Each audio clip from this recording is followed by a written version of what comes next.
Assalamualaikum warahmatullahi wabarakatuh. Salam sejahtera buat Sobat Lin Whitening dimanapun berada. Oke, Bim akan lanjutkan cerita Yechen-nya. Tapi seperti biasa, bantu tekan tombol like dan berkomentar juga. Terima kasih sesudah dan sebelumnya. Semakin hari semakin seru untuk kita simak. Seperti biasa, bantu Mimin tekan tombol like terlebih dahulu. Terima kasih Tuan dan Nona. Lanjut. Bab 1466 sampai bab 1470. Ye Chen menyingkirkan ambergris dan memandang Mai Chengxing, merasa bahwa lelaki tua jahat ini lebih enak dipandang daripada sebelumnya. Jadi, dia berkata, mulai malam ini, Anda dan Mike akan tinggal di istana Buckingham. Saya akan meminta seseorang mengatur kamar untuk Anda, dan memberi Anda 3 kali makan mewah dan kebutuhan sehari-hari lainnya setiap hari. Tetapi satu-satunya harga adalah Anda tidak dapat menghubungi dunia luar untuk saat ini, apalagi meninggalkan istana Buckingham tanpa izin. Setelah mengatakan itu, Ye Chen menambahkan, ini juga solusi terbaik yang bisa saya berikan kepada Anda. Percayalah, istana Buckingham lebih nyaman daripada peternakan anjing. Ada terlalu banyak, bagaimana? Mungkin Mai Chengxing berani merasa tidak puas, jadi dia hanya bisa sujud dan berkata dengan jujur, saya akan mematuhi instruksi Tuan Ye dalam segala hal. Ye Chen mengangguk dan memanggil Chen Zekai. Beberapa menit kemudian, Chen Zekai datang jauh-jauh dengan helikopter.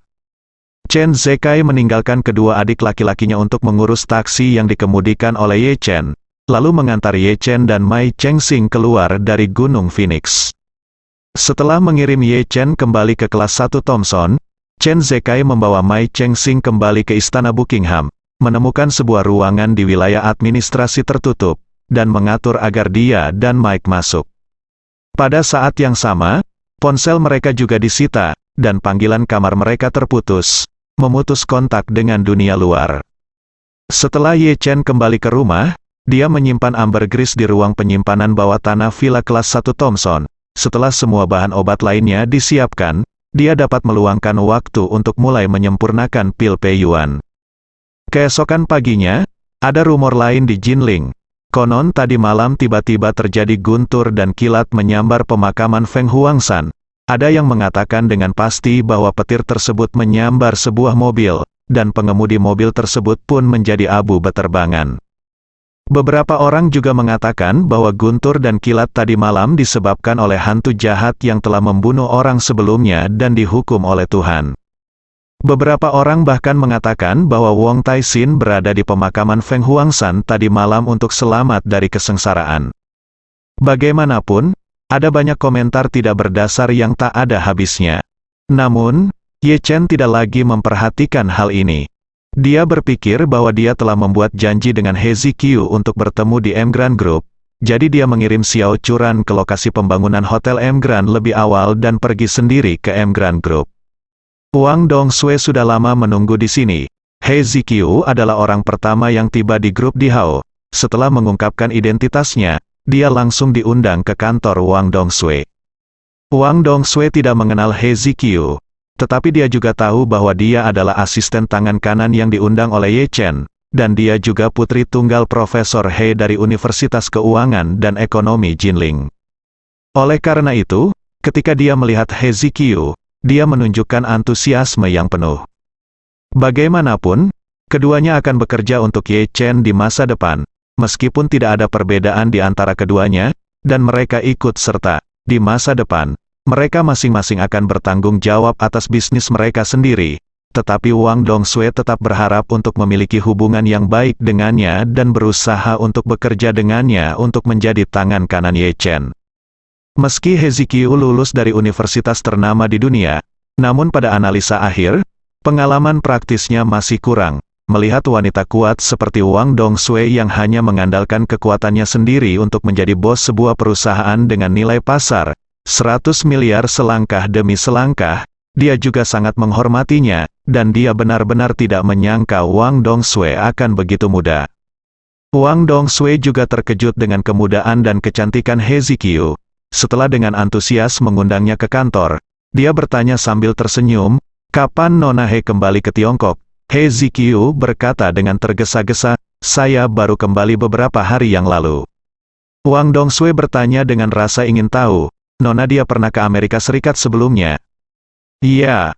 He Ziqiu mengangguk dan menjelaskan, saya lahir dan besar di Amerika Serikat, jadi saya paling sering tinggal di Amerika Serikat, waktu itu. Wang Dongsue bertanya lagi, jadi, apakah Anda terbiasa ketika pertama kali datang ke Jinling? Cukup bagus, He Ziqiu berkata sambil tersenyum. Sebenarnya, saya merasa jauh lebih baik dalam hal itu, alasan yang sangat penting adalah kami merasa aman di Tiongkok. Itu benar, Wang Dongsue menghela nafas. Saya juga telah tinggal di Amerika Serikat untuk sementara waktu, dan keamanan di sana memang jauh lebih buruk daripada di rumah. Setelah jam 10 malam, kecuali di pusat kota, saya tidak berani pergi kemanapun. Sering terjadi perampokan bersenjata di jalanan, yang sangat berbahaya bagi wanita. He Ziqiu mengangguk setuju dan berkata tanpa daya, masalah keamanan di Amerika Serikat selalu menjadi masalah yang membandel. Saat saya masih di Amerika, saya biasanya tidak berhenti setelah jam 9 malam, ayo keluar lagi. Wang Dongsue berkata sambil tersenyum, tetapi Anda dapat merasa tenang di negara ini dan Anda dapat keluar dengan berani kapan saja.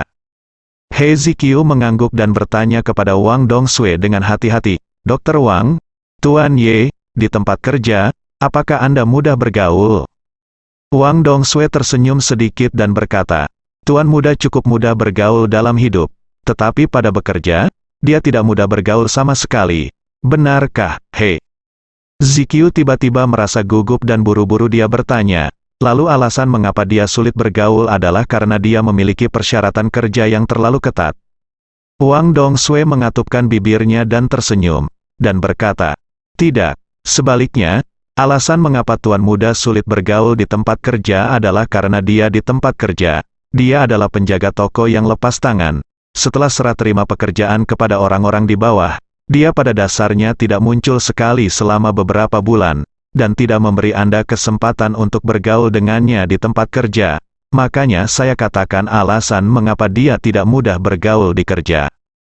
He Ziqiu awalnya merasa lega, tetapi ketika dia mendengar arti dari kata-kata ini, dia merasa sedikit kecewa dan berpikir dalam hati, bagaimana jika aku tidak bisa melihat Ye Chen dalam beberapa bulan ke depan? Ye Chen tidak peduli dengan situasi kerja saya. Jadi bukankah sulit bagi saya untuk menemuinya? Saat He Ziqiu sedang berpikir, seseorang mengetuk pintu, dan seorang wanita berkata, Direktur Wang, Tuan Ye ada di sini. Orang yang berbicara adalah Sekretaris Wang Dongsue. Sekretaris Wang Dongsue tidak mengetahui identitas asli Ye Chen. Dia hanya mengetahui bahwa Ye Chen adalah tamu terhormat Wang Dongsue. Wang Dongsue sangat memperhatikan Ye Chen setiap kali dia datang ke Di Hao Group. Jadi ketika Ye Chen datang, dia segera membawa Ye Chen di sini secara pribadi. Begitu dia mendengar bahwa Ye Chen akan datang, Wang Dongsue segera berdiri, berjalan cepat ke pintu, membuka pintu kantor, memandang Ye Chen, dan berkata dengan sangat hormat, Tuan Ye, Anda di sini, silakan masuk, Ye. Chen He mengangguk sedikit dan berjalan masuk. Wang Dongsue buru-buru memerintahkan sekretarisnya, mulai sekarang, saya tidak akan menerima pengunjung, semua pertemuan dan kunjungan akan ditunda. Namun, jika Nona Song dari keluarga Song datang, tolong bawa dia langsung ke kantor saya, datanglah ke kantor-kantor. Sekretaris itu segera mengangguk, baiklah, Direktur Wang, saya mengerti. Ye Chen memasuki kantor saat ini dan melihat He Ziqiu berdiri di dekat sofa di ruang tunggu dengan sedikit menahan diri. Jadi dia bertanya dengan heran. Dia berkata, Ziqiu, kenapa kamu tidak duduk? He Ziqiu berkata dengan sedikit malu-malu, Tuan Ye, kamu duduk dulu, lalu aku duduk. Ye Chen melambaikan tangannya, jangan terlalu kaku di depanku, bersikaplah natural, cepat duduk baik. He Ziqiu mengangguk dan dengan hati-hati duduk di sofa lagi. Pada saat ini, Wang Dongsue juga menutup pintu dan datang, berkata dengan hormat, Tuan, apakah Anda ingin minum? Minum saja air, Ye Chen berkata dengan santai. Wang Dongsue dengan cepat menuangkan segelas air untuk Ye Chen, lalu duduk di hadapan Ye Chen dan berkata sambil tersenyum, Tuan, sebelum Anda datang, saya baru saja membicarakan Anda dengan Nona He. Oh, benarkah, Ye Chen? Tersenyum, bertanya, Apa yang kamu bicarakan tentang aku? Mendengar pertanyaan Ye Chen, He Ziqiu merasa sedikit malu. Dia tidak ingin Ye Chen tahu bahwa dia hanya bertanya pada Wang Dongsui apakah dia mudah bergaul. Wang Dongsui juga tipe wanita dengan kecerdasan emosional yang sangat tinggi. Jadi dia tersenyum sedikit dan berkata kepada Ye Chen, kami berdua baru saja membicarakan tentang pekerjaan kami di masa depan. Bagaimanapun, kami semua akan berada di perusahaan Anda bersama-sama di masa depan, dan kita masih dapat berkomunikasi satu sama lain dalam banyak hal. Apakah ada? Setelah mengatakan itu, dia melihat ke arah He Ziqiu dan berkata, Tuan, Nona dia baru saja kembali ke Tiongkok dan bersiap untuk menghadapi yang baru bisnis dari awal. Jadi Anda harus memberinya lebih banyak bimbingan, bantu dia masuk ke zona lebih awal. Ye Chen tidak banyak berpikir, mengangguk sedikit, dan berkata dengan serius, itu sudah pasti, saya pribadi sangat mementingkan bisnis ini. Jadi begitu bisnis ini dimulai, saya pasti akan memberikan lebih banyak energi ke dalamnya. He Ziqiu tiba-tiba merasa sedikit manis di hatinya. Menurut apa yang Ye Chen katakan, akan ada banyak kesempatan untuk bertemu dengannya di masa depan. Wang Dongsui bertanya lagi saat ini, Guru, apakah Anda memiliki ide spesifik tentang bisnis pelayaran laut? Misalnya, mari kita mulai dari mana? Ye Chen berkata, saya harap kita dapat memulai bisnis inti secara langsung sesegera mungkin, dan tidak menghabiskan terlalu banyak energi untuk membiasakan diri dengan industri dan mengintegrasikan sumber daya. Saat kita memulai bisnis ini sekarang, tujuan pertama adalah memulai bisnis kita sendiri sesegera mungkin. Kapal barang akan berlayar sesegera mungkin. He Ziqiu buru-buru berkata, Tuan Ye, saya telah mempertimbangkan aspek ini dengan cermat. Langkah pertama adalah mendaftarkan lautan perusahaan pelayaran sesegera mungkin, dan kemudian memperoleh kualifikasi operasi dan izin pelayaran yang relevan. Selama masalah ini diselesaikan, kapal kami secara teoritis dapat lewat secara wajar dan sah. Saat dia berbicara, dia menambahkan, tetapi karena kami memulai semuanya dari awal, saat ini kami tidak memiliki kapal yang didedikasikan untuk sumber daya pelabuhan, jadi kami harus secara bersamaan mengintegrasikan beberapa kapal dan sumber daya terkait pelabuhan saat melakukan persiapan awal. Pelabuhan itu adalah gampang ngomongnya, nanti saya clear hubungannya, tapi harus segera diperhatikan kapalnya, karena saat ini order dari galangan kapal besar sangat banyak, baik itu kapal kontainer, kapal curah, minyak mentah atau gas cair LNG untuk sebuah kapal, akan memakan waktu setidaknya 1 tahun dari pemesanan hingga pengiriman kapal. Ye Chen mengangguk dan berkata, dalam hal ini, saya berencana untuk membuat 2 persiapan. Langkah pertama adalah memanfaatkan waktu untuk menghubungi galangan kapal besar di dalam dan luar negeri, pesan dan biarkan mereka mulai mengatur produksi untuk kami. Persiapan bekasnya adalah menghubungkan sumber daya dari beberapa perusahaan penyewaan kapal dan membangun armada pelayaran yang belum sempurna untuk kami melalui penyewaan. He Ziqiu berkata buru-buru, saya sudah mulai melakukan ini. Saya siap. Saya sudah mulai memiliki pemahaman mendalam tentang perusahaan penyewaan kapal terbesar di China, dan saya dapat mencoba rencana penyewaan mereka kapan saja. Saya pikir kita harus menyiapkan 5 kapal barang pada tahap awal, dan menggunakan 5 kapal barang ini sebagai basis, menjalankan proses docking di rute dan pelabuhan utama di dunia. Ye Chen setuju dan berkata, tidak masalah, Anda bisa mulai sewa masalah ini sekarang, dan pastikan untuk menyelesaikan masalah 5 kapal kargo dalam waktu 1 bulan. Begitu kapal kargo tiba, kita bisa memulai bisnisnya. Sambil berkata, dia menambahkan, Ingin dan Nanako akan datang sebentar lagi. Tepat pada waktunya untuk mengobrol dengan mereka tentang bisnis transportasi. Banyak sumber daya pelabuhan keluarga Ito juga dapat dibagikan dengan kami. Mari terhubung. Hebat, He Ziqiu berkata dengan tergesa-gesa, dengan cara ini, perusahaan kita sudah merundingkan bisnisnya terlebih dahulu sebelum didaftarkan. Selama kualifikasi sudah didapat dan kapal sudah diselesaikan, kita bisa segera mulai menjalankan bisnis yang sebenarnya. Setelah itu, He Ziqiu bertanya lagi, ngomong-ngomong, Tuan, ya, saya berani bertanya, sebenarnya berapa modal awal yang sudah Anda persiapkan untuk bisnis pelayaran laut? He Ziqiu sangat jelas tentang logika dasar kebanyakan pengusaha. Selama mereka berbisnis, Hampir semuanya memiliki beberapa kesamaan ciri. Yang pertama adalah hampir semua orang membesar-besarkan investasi dan cadangan keuangan mereka. Seseorang menginvestasikan 500.000 untuk membuka toko.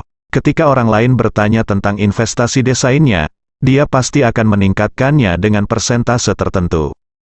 Di satu sisi demi muka, di sisi lain juga untuk menaikkan ambang batas masuk ke industri ini. Yang kedua, impian terbesar hampir semua pebisnis adalah bertangan kosong. Bagi pebisnis, tangan kosong adalah puncak pencapaian bisnis, karena hanya dengan tangan kosong yang bisa meraih keuntungan bersih secara mutlak. Oleh karena itu, dia tidak tahu berapa banyak uang yang dapat dikeluarkan Ye Chen untuk menjalankan bisnis ini.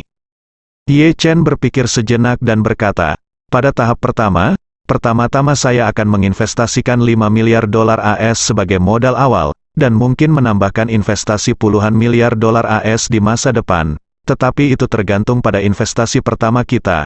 Fase, apa hasilnya? Setelah itu, dia bertanya kepada Hezekiah, menurut Anda, 5 miliar dolar AS cukup untuk tahap pertama? Hezekiah berkata tanpa ragu-ragu, cukup, tentu saja cukup. Dalam hal ini, saya dapat memperluas skalanya berdasarkan ide awal, dan kami dapat memesan 10 kapal kargo baru sekaligus dengan perusahaan pembuat kapal, sehingga tahun depan, kapasitas pengiriman kami akan meningkat pesat. Ye Chen mengangguk dan berkata, saya akan menyerahkan semua keputusan ini kepada Anda. Pada saat ini, terdengar ketukan lagi di pintu dan suara sekretaris Wang Dongshui, Direktur Wang, Nona Song dan Nona Ito ada di sini. Wang Dongshui dia buru-buru berkata, silakan masuk dengan cepat. Ye Chen berkata kepadanya dan Hezekiah saat ini, Ingin dan Nanako tidak begitu jelas tentang situasi saya di keluarga Ye. Harap perhatikan nanti dan jangan biarkan apapun lolos. Keduanya mengangguk setuju. Pada saat ini, pintu kantor dibuka oleh sekretaris, dan Song Wanting yang cantik dan perawan pendiam Nanako Ito masuk bersama. Melihat Ye Chen, Wanting Song berkata dengan hormat, Tuan Ye. Nanako Ito tidak bisa menyembunyikan kegembiraannya dan berkata, Jun Ye Chen. Hezekiah terkesima saat melihat kecantikan mereka berdua yang menakjubkan. Dia benar-benar tidak menyangka akan ada begitu banyak wanita cantik di sekitar Ye Chen. Hanya Wang Dongshui yang mengejutkannya, tetapi dia tidak menyangka bahwa dua wanita cantik di depannya tidak lebih buruk dari Wang Dongshui. Terlebih lagi, Hezekiah berpikir dengan sangat yakin bahwa jika dia ditambahkan ke dalam daftar, keempat wanita ini dapat dikatakan sebagai 4 dewa agung. Dia tidak bisa tidak bertanya-tanya mengapa begitu banyak wanita cantik memanggil Ye Chen secara berbeda. Misalnya, dia menyebut dirinya Tuan Ye Chen. Wang Dongshui memanggilnya Tuan Muda Ye Chen. Song Wanting memanggilnya Ye Chen Tuan Ye, dan Ito Nanako memanggilnya Ye Chen Jun. Entah bagaimana, dia selalu merasa bahwa gelar Ito Nanako kepada Ye Chen benar-benar ambigu dan ambigu, terdengar jauh lebih intim daripada Tuan Ye atau Tuan Muda. Ye Chen berkata kepada mereka berdua saat ini, kalian berdua di sini tepat pada waktunya. Saya sedang berbicara dengan Ziqiu dan Dong Sui tentang pengiriman laut. Setelah itu, dia memberi mereka perkenalan singkat satu sama lain. Belakangan, Ito Nanako berkata, ngomong-ngomong, Ye Chen Jun, saya menerima kabar bahwa grup pelayaran laut keluarga Su telah menyelesaikan pergantian pemegang saham. Sekarang semua sahamnya atas nama Su Ziyu dari keluarga Su. Grup ini memilikinya. Di sana adalah armada transportasi laut yang sangat besar, tetapi mereka masih diblokir dan seluruh kelompok tidak dapat direvitalisasi. Jika Ye Chen Jun dapat menemukan terobosan dari Su Ziyu, dia pasti bisa mendapatkan hasil 2 kali lipat dengan setengah usaha. Ye Chen hanya tahu bahwa Su Ziyu tidak menuduh Su Chengfeng selama siaran langsung. Jadi dia pasti telah mencapai semacam kesepakatan dengan Su Chengfeng. Namun, dia tidak tahu apa yang didapat Su Ziyu sebagai imbalan atas Su Chengfeng. Sekarang dia mendengar bahwa Su Ziyu telah memperoleh grup pelayaran laut keluarga Su. Ye Chen langsung terkejut. Dia benar-benar tidak menyangka gadis Su Ziyu ini bisa begitu kuat. Dia bisa menggigit sepotong daging dari Su Chengfeng hanya dengan satu pembukaan mulutnya. Dengan kata lain, ini tidak lagi sesederhana sepotong daging di bawah kaki. Ini hampir sama dengan memotong salah satu kaki Su Sun Feng. Namun, Ye Chen juga sedikit terkejut dan bertanya kepada Nanako, sekarang bisnis keluarga Su diblokir sepenuhnya. Adakah cara Su Ziyu dapat merevitalisasi bisnis ini? Ito Nanako buru-buru berkata, sejujurnya, Su Ziyui. Saya tidak yakin apa solusinya, tapi menurut saya hanya ada dua cara yang harus dilakukan. Yang pertama adalah memindahkan semua bisnis terkait ke luar negeri.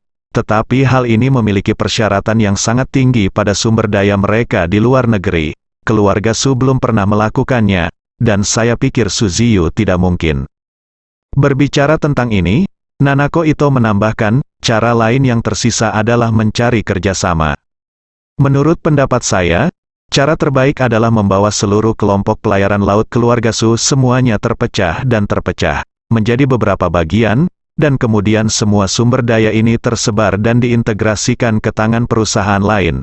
Dengan kata lain, keluarga Su menginvestasikan sumber daya dan mundur ke belakang layar, menghindari semua blokade terhadap keluarga Su.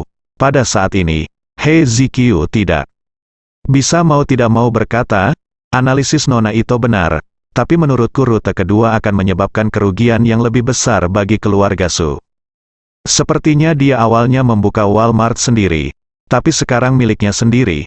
Tidak ada toko yang bisa menjual kepada pihak luar, sehingga mereka hanya bisa mengangkut seluruh barangnya ke supermarket lain untuk menjalin kerjasama dengan supermarket lain seperti Carrefour, RT Mart, bahkan Yonghu Supermarket. Dengan cara ini para pesaing tersebut pasti akan berusaha semaksimal mungkin untuk menekan harga, dengan gila-gilaan memeras margin keuntungan keluarga Su.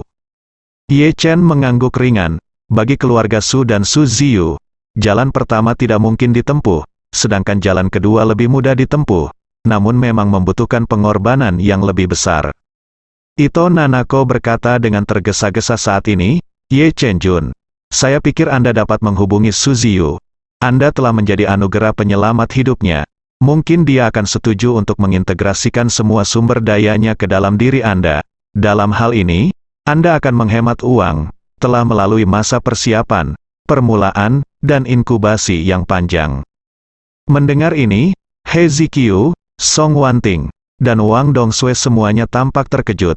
Tak satu pun dari mereka menyangka bahwa Ye Chen benar-benar akan menyelamatkan nyawa Su Ziyu. He Zikyu mau tidak mau bertanya kepadanya, Tuan Ye, apakah Anda pernah menyelamatkan Su Ziyu? Ye Chen mengangguk, mengulurkan dua jari, dan berkata dengan tenang, diselamatkan 2 kali. Ya Tuhan, dia Zikyu, aku berseru dan berpikir dalam hati.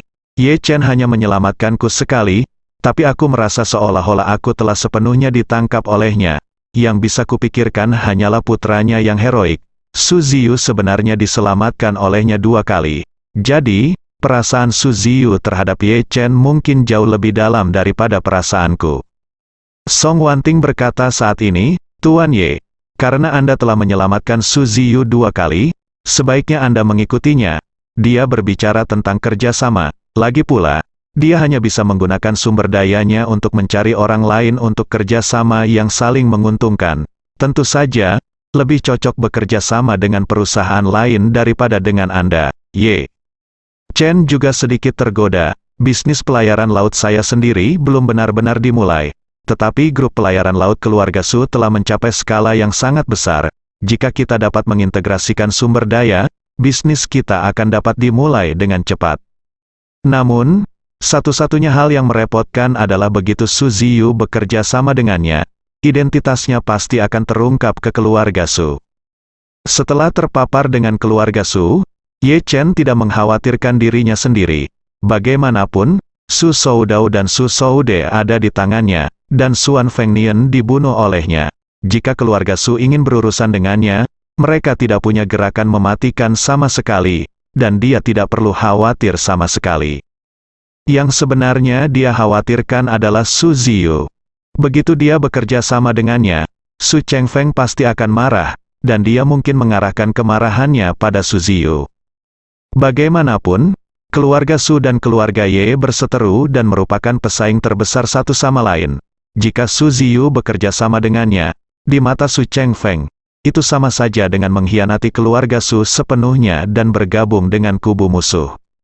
Meskipun Ye Chen juga ingin mencari jalan pintas untuk memulai bisnisnya sendiri, jalan pintas ini tidak boleh didasarkan pada menempatkan Su Ziyu dalam situasi berbahaya. Terus terang, kalau begitu, dia mungkin akan menyakitinya. Jadi, dia melambaikan tangannya dan berkata kepada Song Wanting, yang tidak mengetahui kebenarannya, meskipun Su Ziyu dan aku saling kenal, bagaimanapun juga, bisnisku belum membuat kemajuan berarti. Akan bekerja sama dengannya dalam hal ini waktu setara dengan tangan kosong. Pada saat itu, kemungkinan besar akan membuat orang lain merasa bahwa saya menggunakan barang-barang yang telah saya simpan untuk mengancam orang lain dan memaksa mereka bekerja sama dengan saya. Ini seperti penculikan moral. Setelah mendengarkan untuk ini, Wanting Song dengan lembut mengerti, mengangguk. Dia tahu bagaimana Ye Chen, dan tidak akan pernah menggunakannya sebagai alat tawar-menawar untuk menegosiasikan persyaratan dengan orang lain hanya karena dia telah menyelamatkan orang lain. Benar-benar tidak sejalan dengan karakternya meminta Ye Chen melakukan hal seperti itu.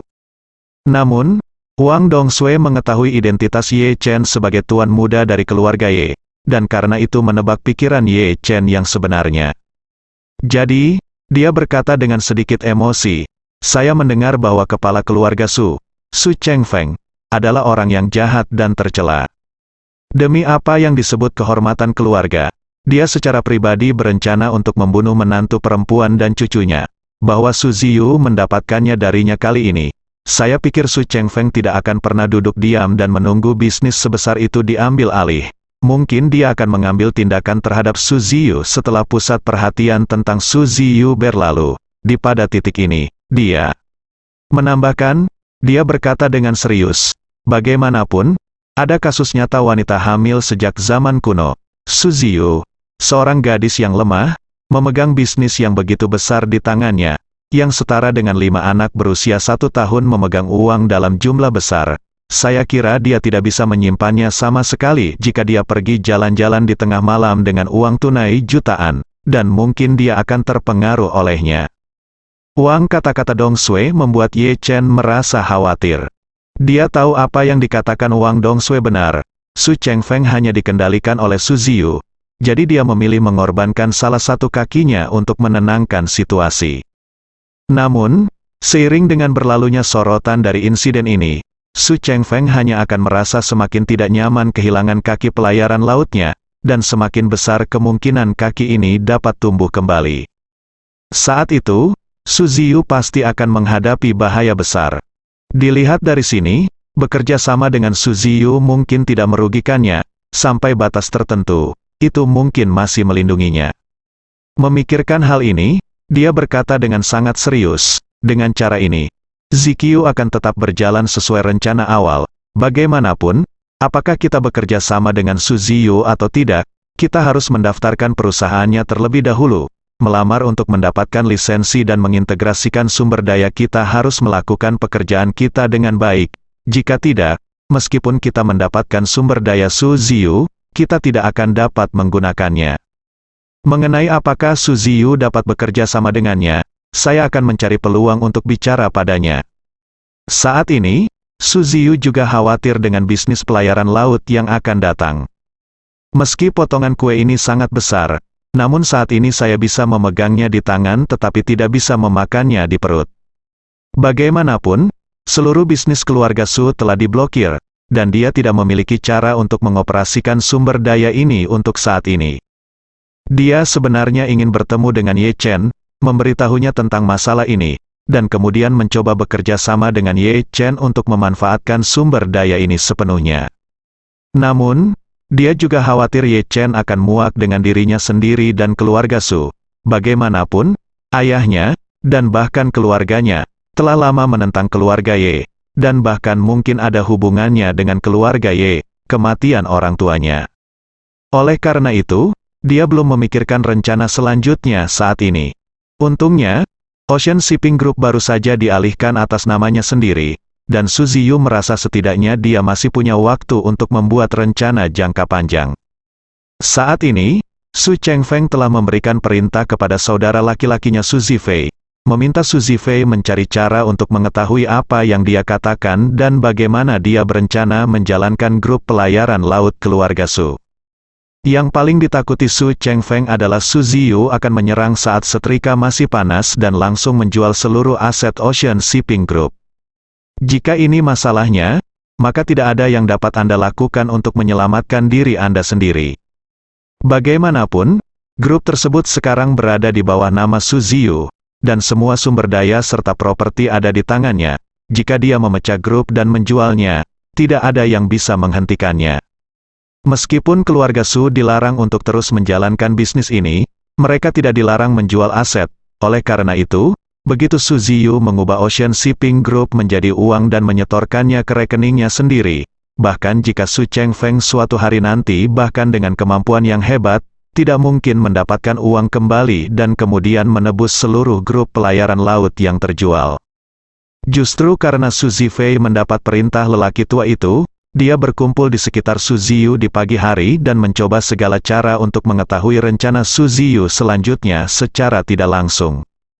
Dia bahkan mengusulkan agar dia dapat menghentikan sementara beberapa bisnis yang ada di tangannya, dan kemudian sepenuhnya membantu Su Ziyu menjalankan grup pelayaran laut dengan baik.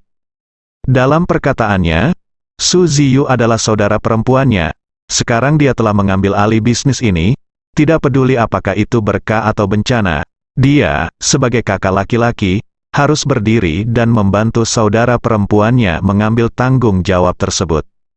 Keluarga kakek semua mengagumi sikap Su Zifei dan merasa bahwa dia berusaha mati-matian untuk berdiri di belakang adiknya dan mendukungnya.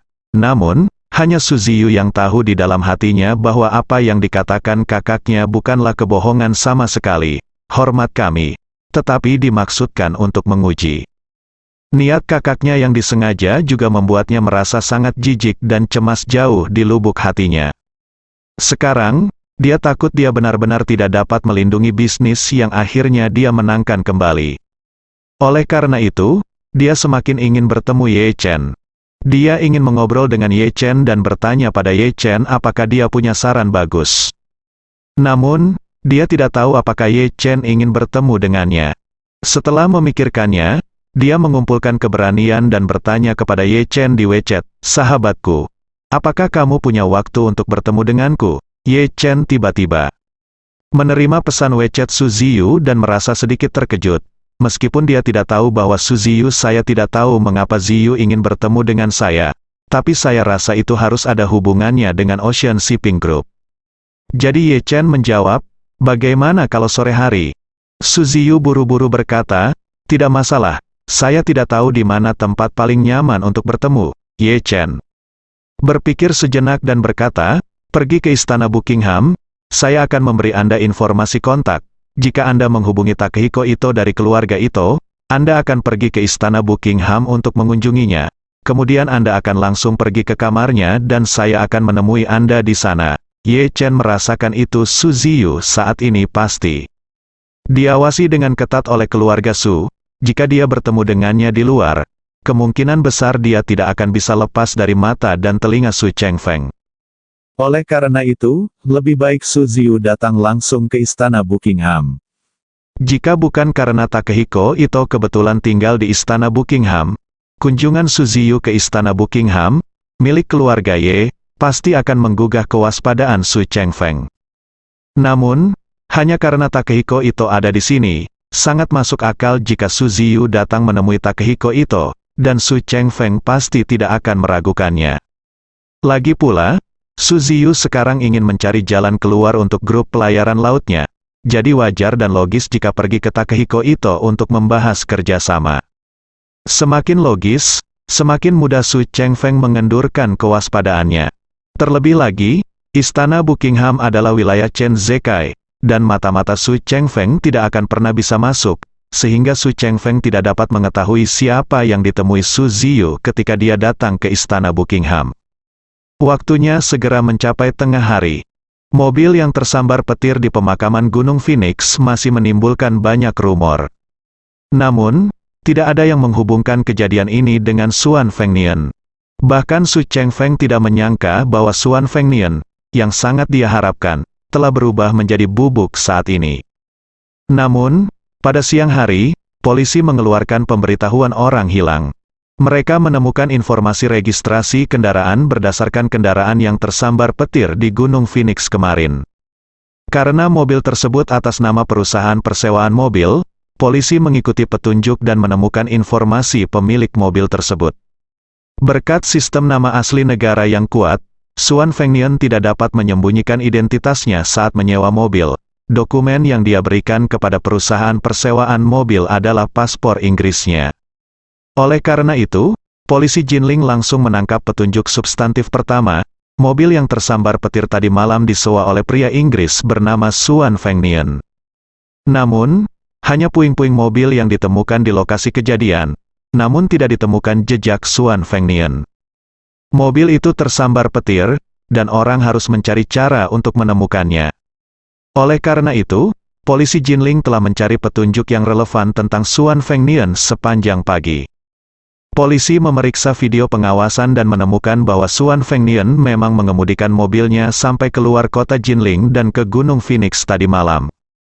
Petunjuk ini membuat polisi lebih memperhatikan keberadaan Xuan Fengnian. Bagaimanapun, jalur perkembangan masalah ini adalah Xuan Fengnian berkendara ke Gunung Phoenix, dan kemudian mobilnya disambar petir dan dibakar hingga menjadi cangkang kosong, dan kemudian Xuan Fengnian menghilang. Mereka sangat meragukan apakah Xuan Fengnian akan mati secara misterius dan tragis seperti penjaga keamanan sebelumnya di pemakaman, jadi prioritas utama mereka adalah menemukan keberadaannya.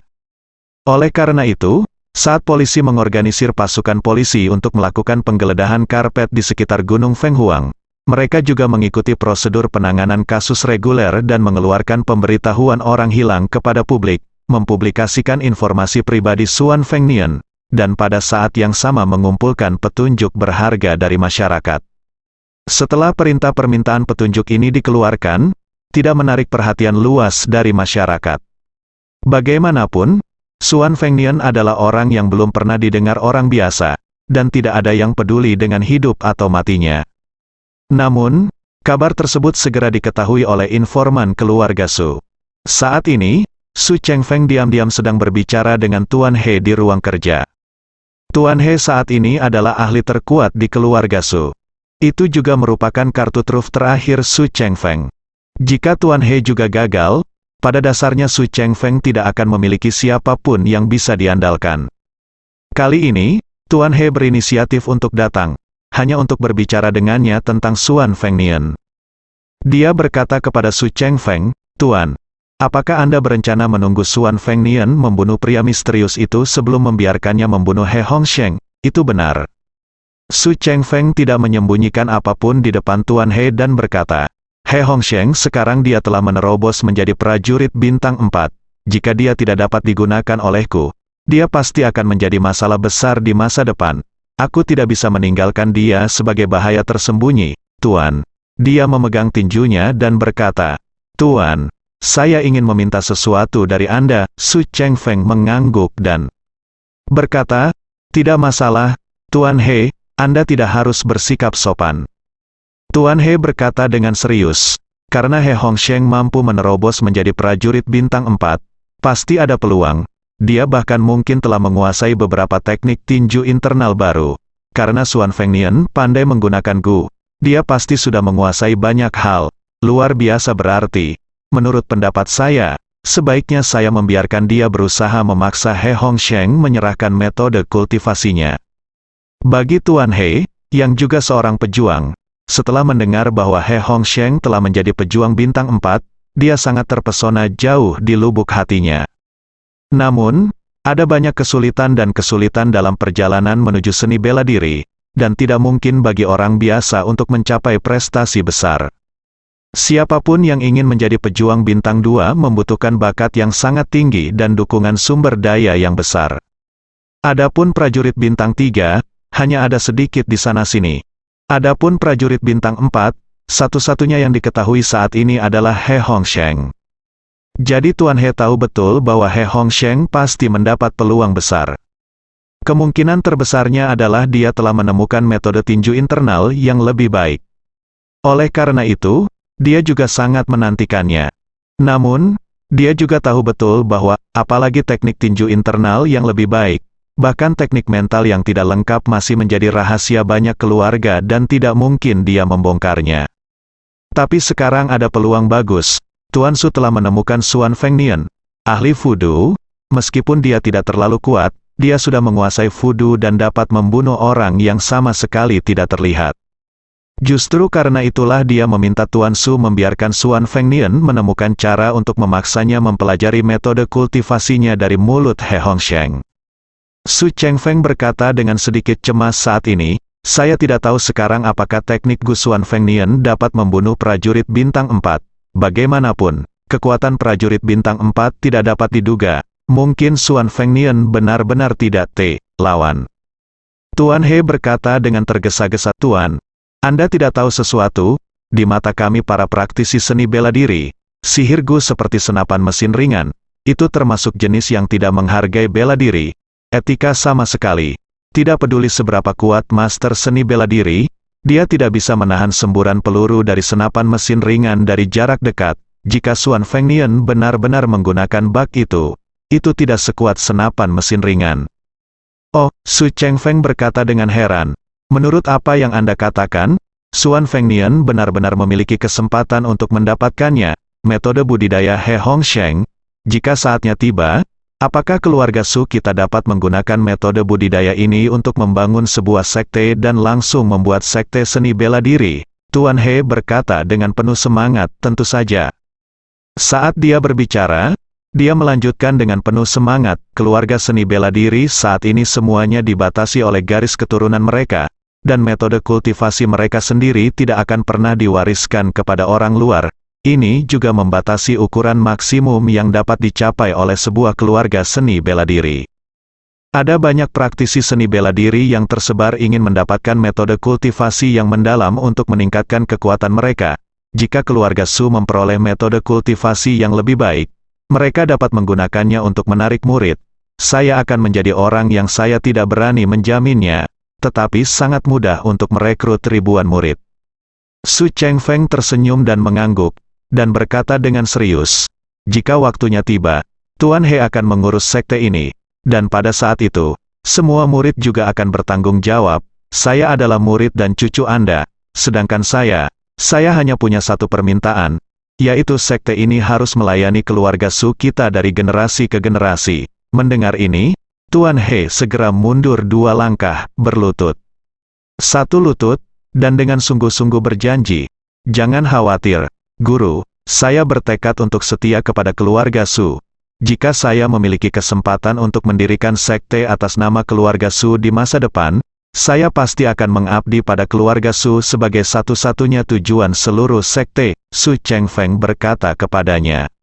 Sangat puas, kali ini, dia menghabiskan banyak uang untuk mempekerjakan setengah dari keluarga He, yang membuatnya merasa sangat tidak bahagia. Oleh karena itu, ia pun rindu memiliki kekuatan yang benar-benar miliknya.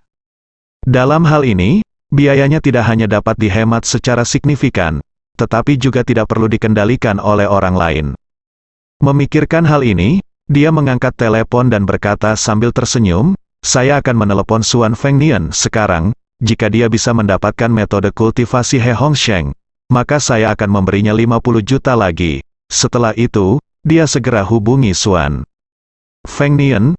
Namun, perintah di ujung lain telepon adalah, maaf, pengguna yang Anda hubungi tidak berada dalam area layanan. Silakan hubungi lagi nanti. Su Chengfeng tidak bisa menahan diri untuk tidak mengerutkan kening dan berkata, Suan Fengnian ini juga tidak ramah pada hari kerja. Pergi dalam beberapa hari terakhir di Jinling. Dikatakan bahwa dia beristirahat di kuburan setiap hari, sehingga tidak mungkin untuk menghubungi melalui telepon. Tuan He menggema dari samping, Guru, orang seperti ini biasanya sangat kesepian. Dan serangga Gu kelahiran Suan Fengnian dikatakan mencari nafkah dengan memakan otak manusia. Dia sangat jahat, saya kira dia bisa hidup lebih sehat di sebuah lingkungan seperti kuburan, mungkin. Saat dia sedang berbicara, pengurus rumah tangga Su Ansun berlari sambil terengah-engah dan berkata dengan gugup, Tuan, ini tidak baik. Su Chengfeng tidak dapat menahan diri untuk bertanya, apa yang terjadi, keributan sekali. Su Ansun akan ponsel itu diserahkan kepada Su Chengfeng dan dia berkata, Tuan, Tolong lihat pemberitahuan orang hilang ini. Su Chengfeng melihat sekilas dan melihat ada foto dan nama Suan Fengnian di pemberitahuan orang hilang itu. Ketika dia melihat isinya dengan jelas, dia langsung terpana, penglihatannya menjadi gelap. Su Ansun buru-buru melangkah maju untuk mendukungnya, dan mencubitnya sampai dia sedikit pulih. Su Chengfeng berkata dengan suara gemetar, Suan Fengnian juga hilang. Iya. Su Ansun berkata dengan ekspresi yang sangat tertekan, polisi menemukan mobil yang dia sewa dan rusak disambar petir, tapi dia tidak terlihat dimanapun, dan sekarang polisi mengumpulkan petunjuk di mana-mana. Tuan He di sisi merasakan jantungnya berdetak kencang, dan buru-buru datang untuk melihat lebih dekat, dan jantungnya langsung menjadi dingin. Baru saja saya memiliki harapan besar bahwa Suan Fengnian dapat membunuh He Hongsheng dan mendapatkan metode kultivasi He Hongsheng. Tetapi sebelum mimpi saya berakhir, Suan Fengnian menghilang di Jinling. Su Chengfeng tidak tahan lagi. Dia sangat dekaden. Dia bergumam, Jinling bahkan bukan sebuah kota sama sekali. Itu benar-benar lubang hitam, bahkan Suan Fengnian pun bisa dilipat. Apa yang tersembunyi di dalamnya? Su Ansun membantunya di punggungnya, tampak prihatin. Pada saat yang sama, dia berkata, Guru, mohon jangan marah. Kami tidak dapat menghubungi Suan Fengnian sekarang, kami tidak mengetahui situasi spesifiknya sekarang. Kami harus menunggu berita yang lebih akurat. Bagaimana menurut Anda? Su Chengfeng melambaikan tangannya. Dia berkata dengan sedih, tidak ada gunanya menunggu lebih lama lagi. Kami telah mengharapkan keajaiban sejak Soude, tetapi sampai sekarang tidak ada petunjuk. Kemudian Soudou juga menghilang seperti penguapan, dan sekarang menjadi Suan Fengnian. Mai Chengxing adalah satu-satunya yang tersisa di antara orang-orang yang saya kirim ke Jinling. Su Ansun buru-buru berkata, Tuan, mengapa Anda tidak menelepon Mai Chengxing dan memintanya membantu meramal untuk melihat apa yang terjadi? Dia adalah orang tua dengan sedikit kekuatan ofensif, dan dia biasanya bertindak sangat hati-hati. Tidak akan terjadi apa-apa padanya. Iya. Su Chengfeng segera mengangguk dan berkata, Mai Chengxing tidak pernah ingin menimbulkan masalah. Dia berharap untuk menghindari semua risiko setiap saat. Dengan gaya aktingnya, dia pasti tidak akan menemui masalah apapun. Apakah kamu dalam bahaya? Saat dia berbicara, dia terus memanggil Mai Chengxing dengan tangan gemetar. Namun yang tidak dia duga adalah perintah sistem berbunyi di ujung lain telepon. Maaf, telepon yang Anda panggil telah dimatikan. Silakan hubungi lagi nanti. Bersambung.